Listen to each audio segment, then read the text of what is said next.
மைவழி குழந்தைகள் முத்துராஜா தாத்தா அவர்களுடைய வரலாறு பார்த்துட்டு வரோம். அவங்க முதல்ல கம்யூனிஸ்ட் கட்சியில சேர்ந்தது, அடாவடியா இருந்தது, ரவுடியா இருந்தது, எல்லாம் போக்கிரியா இருந்து பண்ணவர்கள்.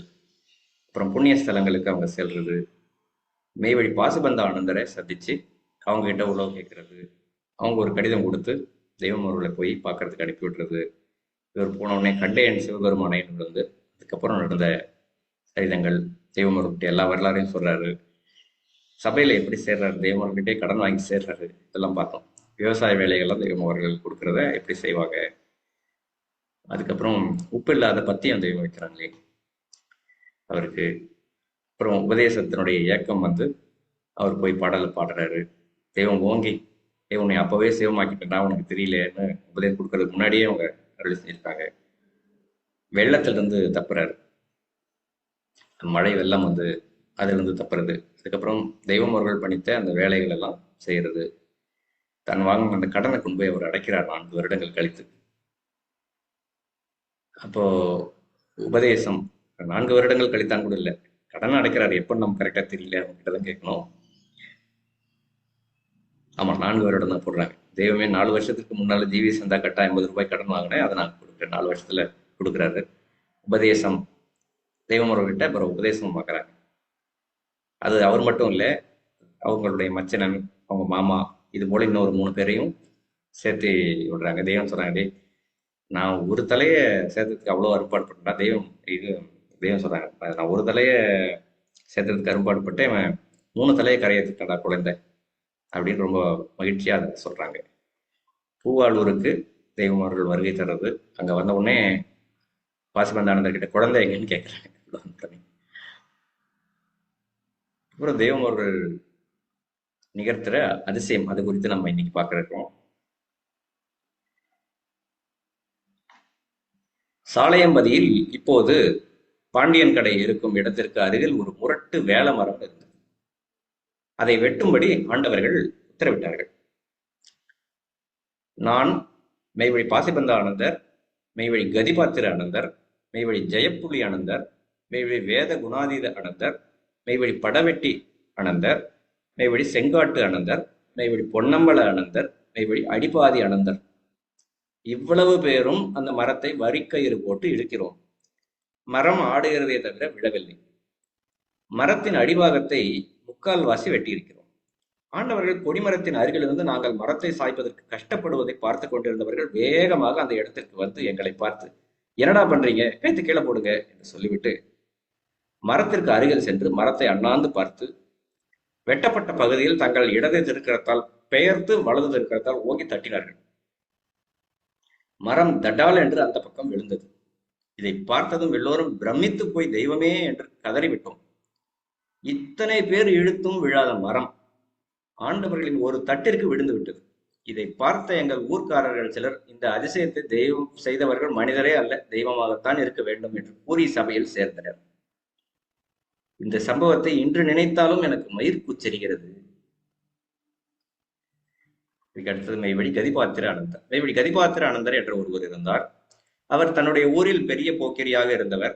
ஆனால் ஞான இச்சையுடையவர். ஆண்டவர்களிடம் வந்துதான் அவர் திருந்தினார். அவர் திருந்தியதை கண்டு ஊரே அதிசயித்தது. அவர் 50 பேரையாவது சபையில் கொண்டு வந்து சேர்த்திருப்பார். என்னை அவருக்கு மிகவும் பிடிக்கும். ஏனெனில் நான் அவருக்கு வேண்டிய உதவிகளை எல்லாம் செய்தேன். ஒரு நாள் அவர் ராமாண்டார் குளத்திற்கு துணி துவைக்க சென்றார். என்னை டீ குடிக்க போ என்று சொல்லிவிட்டார். நான் அவர் பின்னாலேயே அவருக்கு தெரியாமல் சென்றேன். ராமாண்டார் குளத்தில் ஒரு இடத்தில் தண்ணீருக்குள் வேலிக்காத்தான் முள் இருந்தது. அதாவது நம்ம இந்த வேலிக்கார உள்ள முள் சொல்லுவாங்க, வேலிக்காத்தான் முள். அது தெரியாமல் அவர் அதில் காலை விட இருந்தார். நான், மெய்வழி கதிபாத்திர ஆனந்தர் அண்ணா நில்லுங்கள், மெய்வழி கதிபாத்திர ஆனந்தர் அண்ணா நில்லுங்கள் என்று கத்தினேன். நான் அவருக்கு முள்ளில்லாத இடத்தை காண்பித்தேன். அவர், குழந்தை நல்ல வேளை என்னை காப்பாற்றி விட்டாய் என்றார்.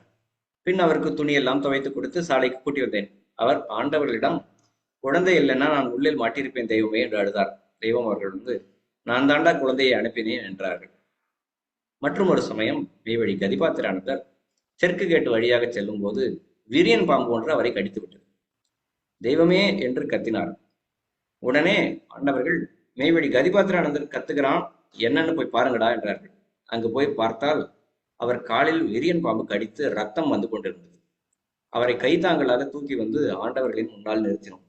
என்னடா என்றார்கள். தெய்வமே விரியன் பாம்பு கடித்து விட்டது என்றேன். மெய்வழி கதிபாத்திரானந்தர் காலை காண்பித்தார்.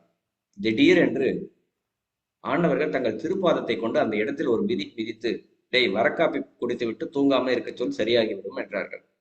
நான் விடுதிக்கு கூட்டிக் கொண்டு போய் வரக்காப்பி கொடுத்து தூங்காமல் பார்த்து கொண்டேன்.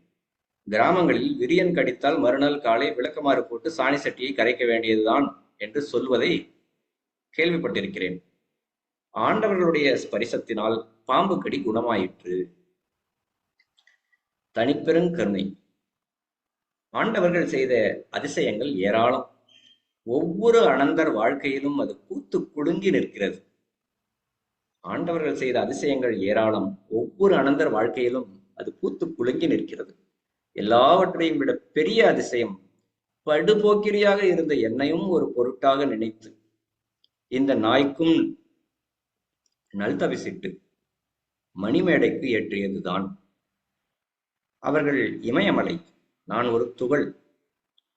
அவர்கள் நீள அகலம் காண முடியாத பெரிய கடல், நான் ஒரு சிறு துளி. அவர்கள் எல்லையில்லாத வானம், நான் ஒரு சிறிய எரிக்கல். அவர்கள் தவத்தின் சிகரம், நானோ பாவத்தின் பாதாளம்.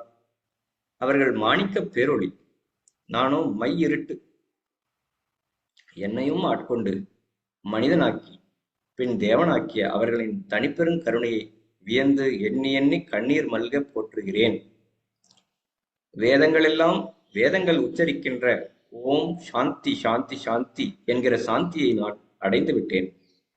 வெளிக்குள் வெளிகடந்து சும்மா இருக்கிற சுகத்தையும் அடைந்து விட்டேன். என்போல் தேகமெடுத்த அனைவரும் இந்த வசந்த காலத்தை பயன்படுத்தி யமன் அச்சத்தை வென்று பரமபத வாழ்வடைய ஆண்டவர்களை பிரார்த்திக்கின்றேன். குருவாழ்க, குருவே துணை. குறிப்பு: மெய்வழி குழந்தைவேல் முத்துராஜா 19/8/2014 அன்று பரிசுத்த ஜீவப்பிரயாணமாகி சாலையம்பதியில் மண்மறைவு செய்யப்பெற்றார்.